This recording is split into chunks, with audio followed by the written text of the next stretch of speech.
What's up mga baby ko? Welcome back to my YouTube channel. So ayun B, sobrang tagal ko na hindi nakapag-video. Kasi nga wala na akong ibang maisip na content. Kasi hindi na din ako ka-cover kasi nga wala na akong condenser peas. Ayun. And ayun na magluluto tayo ngayon ng sinigang dahil may natira pa sa rip nung nakarang araw.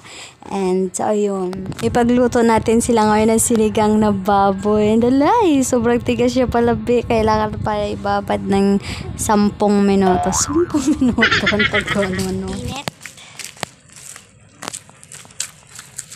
And ayun B, lumabas kami dyan ni Kuya Is para bumili ng repolyo. And so ayun, hindi kami nakabili kasi walang repolyo sa labas. Sili na lang tsaka sibuyas ang binili namin B.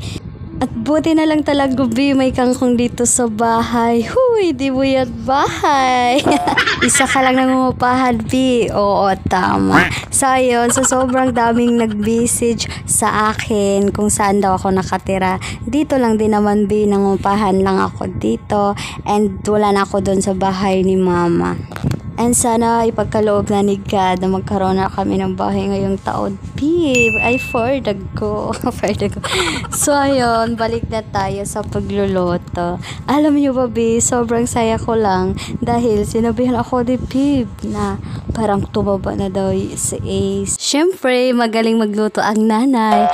And alam niyo ba babe, mag-grocery ako niyan. Mga ilang araw, ubos na babe. Diyos ko miyo, tabang And yun, balik na naman tayo, Saya naglalagay na ako dyan ng uling kasi uling yung gamit namin. And di ko na lang yung pakita sa inyo, B, kung paano magluto ng sinigang. Kasi karamihan naman sa atin marunong na, diba? Lalo na yung mga mami dyan. Yun.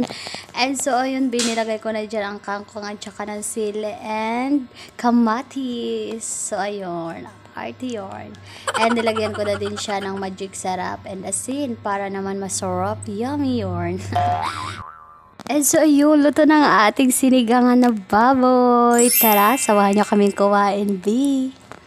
Sinubuan ko na nga po pala dyan si Ray. And buti na lang marunong na si Kuya Is kumain na mag-isa. Mukhang nasarapan na yata ako dyan, B. Huy, nasarapan. O siya, hanggang dito na lang. Bye!